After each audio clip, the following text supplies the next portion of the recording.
بسم الله الرحمن الرحيم. وإذ قال إبراهيم رب اجعل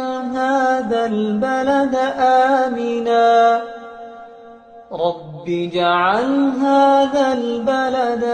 آمنا واجنبني وبني أن نعبد الأصنام رب إنهن أضللن كثيرا من الناس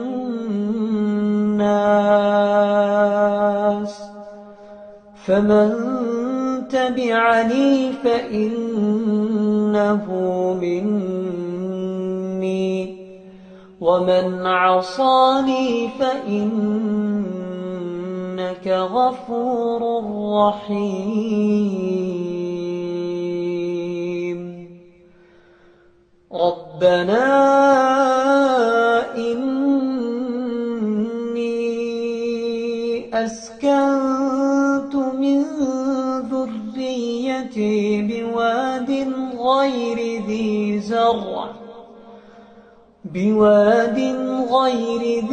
زرع عند بيتك المحرم ربنا ليقيموا الصلاة فاجعل أفئدة من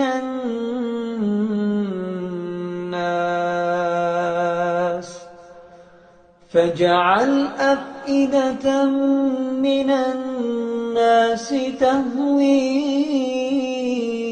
إليهم وارزقهم من الثمرات لعلهم يشكرون ربنا إنك تعلم ما نخفي وما نعلن وما يخفى على الله من شيء في الأرض ولا في السماء الحمد لله الذي وهب لي على الكبر إسماعيل وإسحاق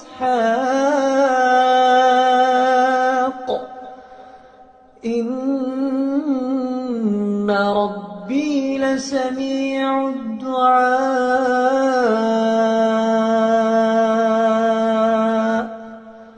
رب اجعل لي مقيم الصلاة ومن ذريتي ربنا وتقبل دعاء ربنا اغفر لي ولوالدي وللمؤمنين يوم يقوم الحساب ولا تحسبن الله غافلا عما يعمل الظالمون إنما يؤخرهم ليوم تشخص فيه الأبصار مهطعين مقنعي رؤوسهم لا يرتد إليهم طرفهم وأفئدتهم هواء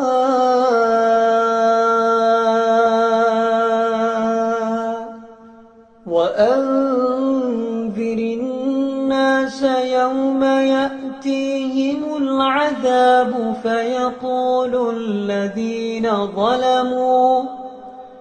فيقول الذين ظلموا ربنا أخرنا إلى أجل قريب نجب دعوتك ونتبع الرسل أولم تكونوا أقسمتم من قبل ما لكم من زوال وسكنتم في مساكن الذين ظلموا أنفسهم وتبين لكم كيف فعلنا بهم وضربنا لكم الأمثال وقد مكروا مكرهم وعند الله مكرهم وإن كان مكرهم لتزول منه الجبال فلا تحسبن الله مخلف وعده رسله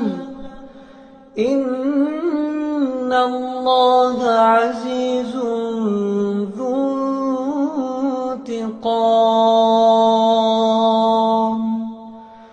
يوم تبدل الأرض غير الأرض والسماوات وبرزوا لله الواحد القهار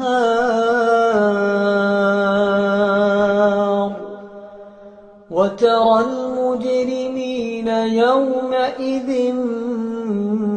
مقرنين في الأصفاد سرابيلهم من قطران وتغشى وجوههم النار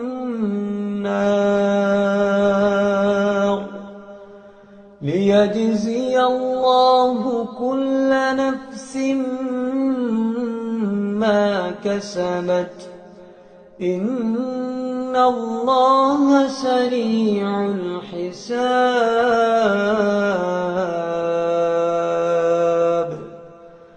هذا بلاغ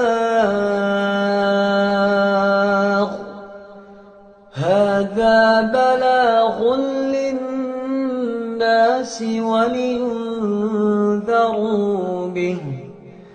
ولينذروا به وليعلموا أنما هو إله واحد وليذكر أولو الألباب